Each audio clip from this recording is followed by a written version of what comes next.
penalty is declined.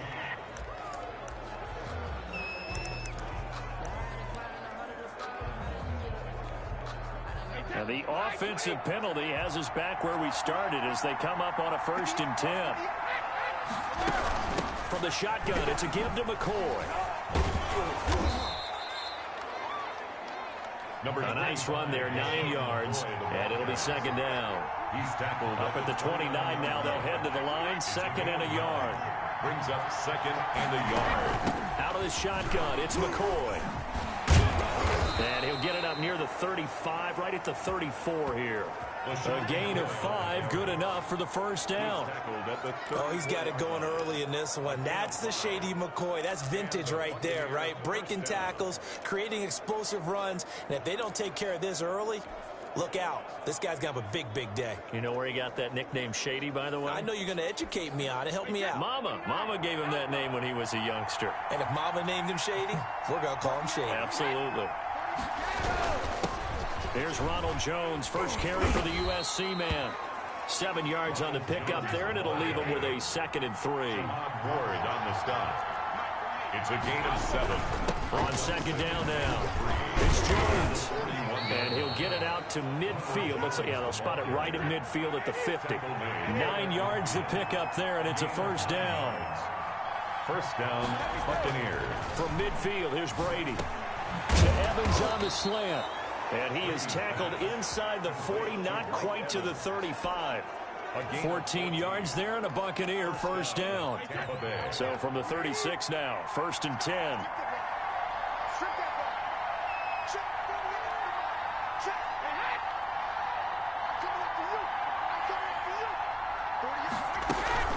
McCoy. And he won't get much. Maybe a couple. Down inside the 35 and the 34. At the 34-yard line. A gain of 2. Brings up 2nd and 8. On 2nd down, it's McCoy.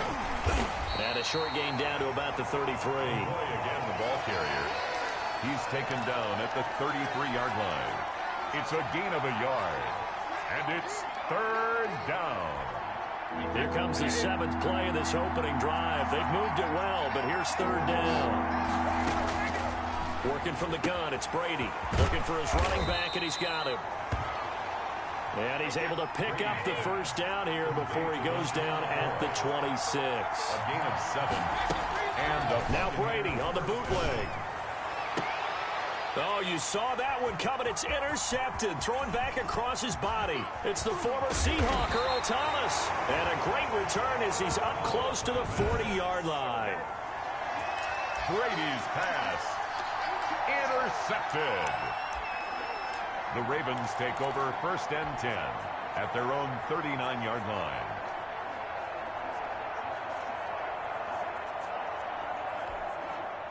Jackson and the Ravens come up now 1st and 10 at the 39-yard line. And the former Heisman winner, this is Mark Ingram. And give him 4 yards there. It'll be 2nd and 6. Well, this game so interesting for many reasons, but here's another. The Ravens last year, #1 in the NFL in terms of rushing yardage. The Buccaneers, #1 in terms of passing yardage. So a real complementary set of styles to watch for in this one.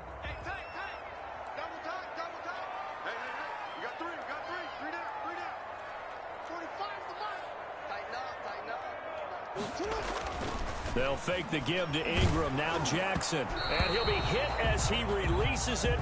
And that'll fall incomplete. Pressure, and that's certainly going to be a key to this game going forward. And that time, they were able to get in there and influence the throw. And remember, quarterbacks got to get rid of it. They don't have the Tucker rule that they can fall back on anymore.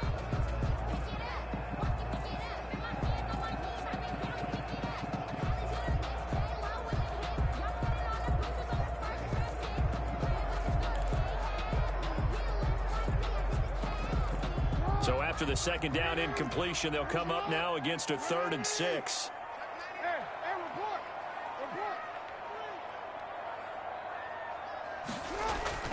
Play action. It's Jackson. Steps away. And he can't find anywhere to go with it, and he goes down.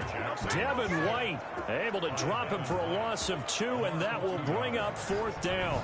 It always helps for a visiting team to come in and set the tone on defense. In fact, when we talked with them prior to the game, they said they wanted this home crowd to feel like they had to hide their valuables when they were in town. Well, the home crowd quiet now early. See if their offense can take over and get some points on the board.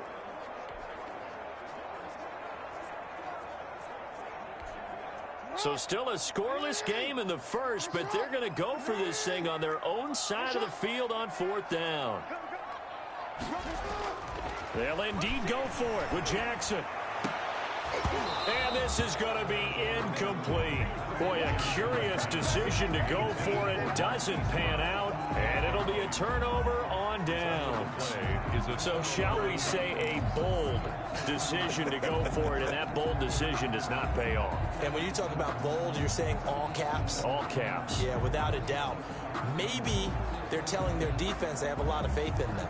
I mean, that's how you have to spin it, is that you tell your defense, you know something? We were able to go for it there because you guys are so good.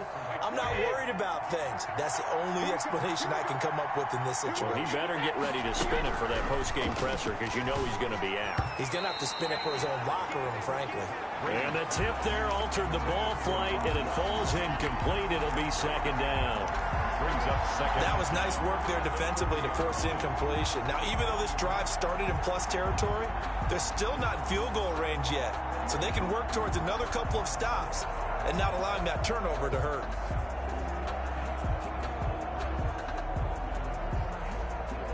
Brady's incompletion on 1st down leads to a 2nd and 10.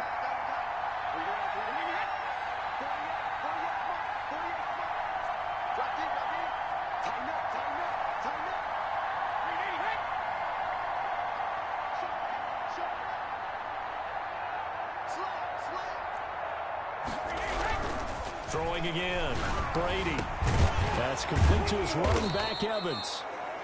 And they'll wind up getting this one all the way down inside the 20. 23 yards the pickup there. It's a gain of 20. Mike Evans has been so good downfield. I think that sometimes we end up taking him for granted. When you look back at what he's done each year in the league, he's been a 1,000-yard receiver each and every time. Now paired with the prolific Tom Brady, those numbers could really jump. Give him 9 on the carry that time, and they're set up with a 2nd and 1. Brings up 2nd and 1 at the 9-yard line.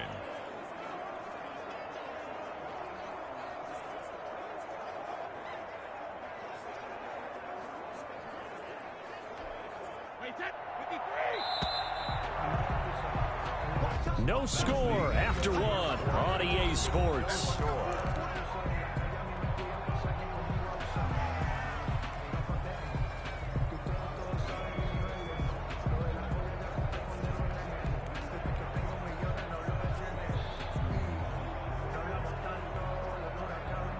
Line of scrimmage, the 9, 2nd and about a yard. Brady gives this one off to Jones. And this time they were waiting for him as he'll be knocked down before he can get back to the line of scrimmage. 2 yards the loss, and now they go from 2nd and 2 to a tough 3rd and 4. And it's 3rd down.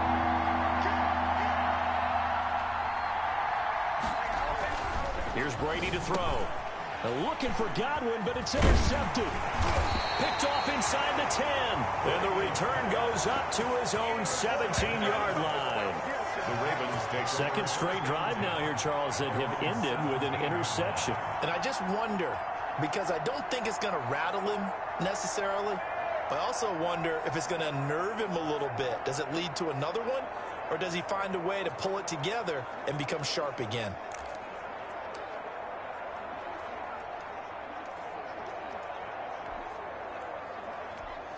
So from the 17 now, here's a 1st and 10.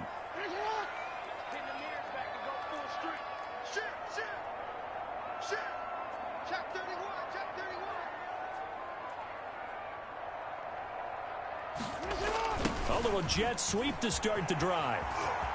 He's got a 1st down past the 30 and past the 40 before he's out of bounds. That one goes for 24 yards.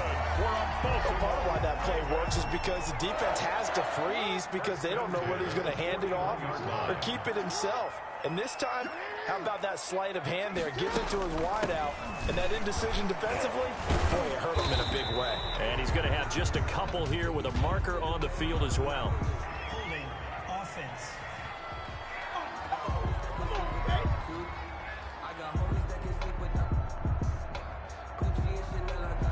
That one whistled against a big right tackle. You'd think being able to fire out and block would be a lot easier to not commit a holding penalty, but it's tough to keep those guys right in front, isn't it?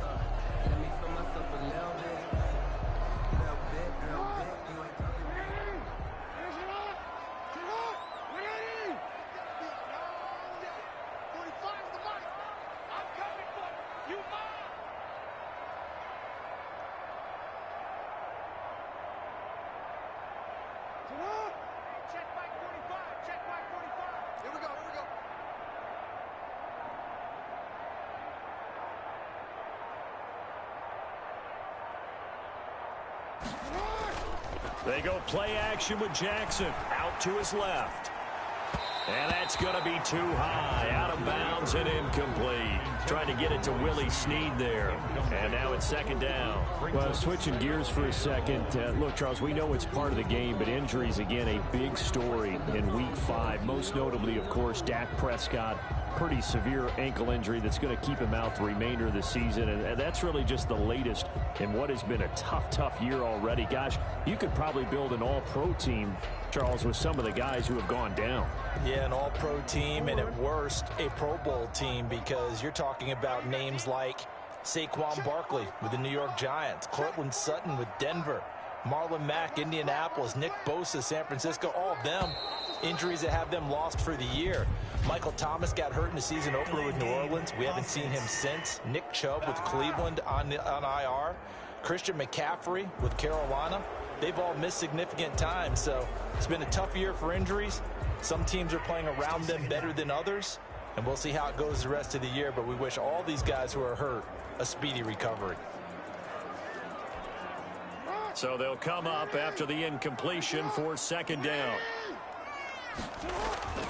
They go play action now. Jackson rolling to his left. It's brought in here by Willie Snead. And he's going to get this down to the 35-yard line. The big gainer there on the catch and run, 37 yards. So that changes things a bit. Here's a 1st and 10 all the way down at the 35. Off the play fake. Here's Jackson. And he's going to go down. They get to him back at the 40. Devin White able to get in there for his second sack of the afternoon. After the sack on first down, Jackson. I know there'll be a little bit of credit. Into heavy traffic, and it's intercepted. Picked up by Levante David. And a big turnover there as his guys will get the football back. Before we came up to the booth, last thing he said as we were walking off the field, want to play mistake-free football. Well, that just went out the window there with a pick. And do you remember what you said to me when we were walking up to the booth after he said that? You're like, oh, fatal last words. Every time we hear that, things tend to fall apart a little bit, and that's what we saw there. Didn't get enough on that throw, and it turned into an interception.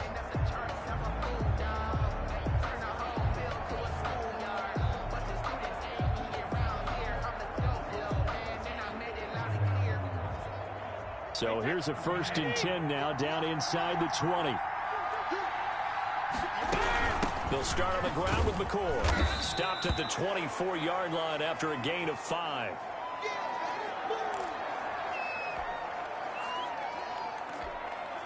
The first down run got 5. Here's 2nd and 5.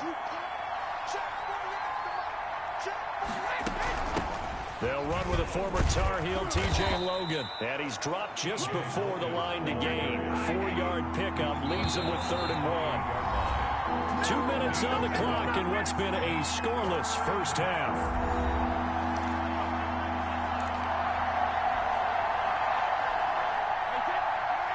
A reminder, coming up at halftime, we'll check in with our Jonathan Coachman. He'll have highlights and analysis of the first half, and our highlights will likely be on the defensive side of the football here. Scoreless game, and that one going nowhere from the start as he's met in the backfield and goes backwards. The offense is not leaving the field. They're going to stay out and go for it on 4th and 3. He's got Evans. And he gets this one just shy of the 40, down at the 39. The conversion is successful with a sizable gain of 13, and the decision to go for it looks like a smart one. So from the 39 now, they'll come up on a 1st and 10. From the gun, it's Brady. And he's going to find his man out of the backfield. That's complete. Brady's pass. A good rally to the football keeps him to only a yard, and it's 2nd down. Brings up 2nd and 9 at the 41. To throw again on 2nd down. Brady airing this one, and that's caught inside the 30. And he'll go down, but not before getting this inside the 30. Better than a 30-yard gain as we wind down towards 30 seconds left in the quarter. Now the Bucs going to use the first of their timeouts as the clock will stop with 34 seconds to go before halftime. Brings up 2nd and 9 at the Ravens' 27-yard line. Still 9 yards to go on 2nd down from the 27. Shotgun now for Brady. And this one incomplete. Too much contact to hold on to that one, and it's 3rd down.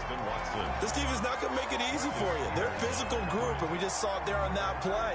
It came in, made the contact, just as he's trying to haul it in. Now play number 8 on this drive, and they need 9 yards to pick up the first on 3rd. Operating from the gun, Brady. And Brady going to be intercepted a 3rd time. Picked off at the 14. And he's able to get it back to right around the 27. If you're a lover of offense, this has not been the half for you thus far.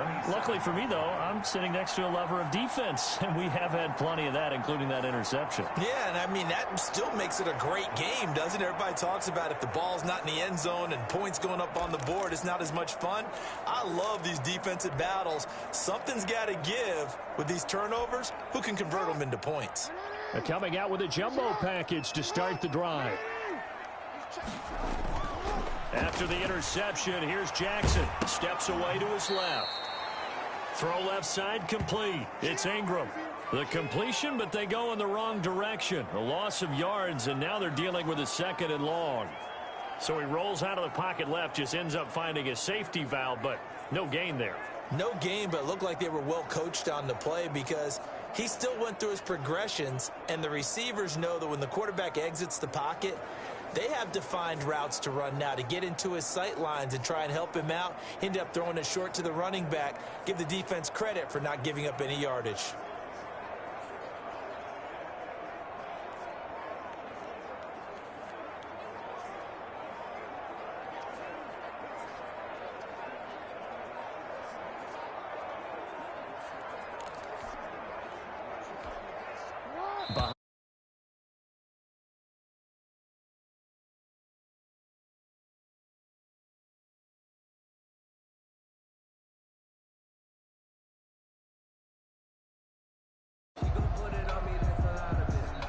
He did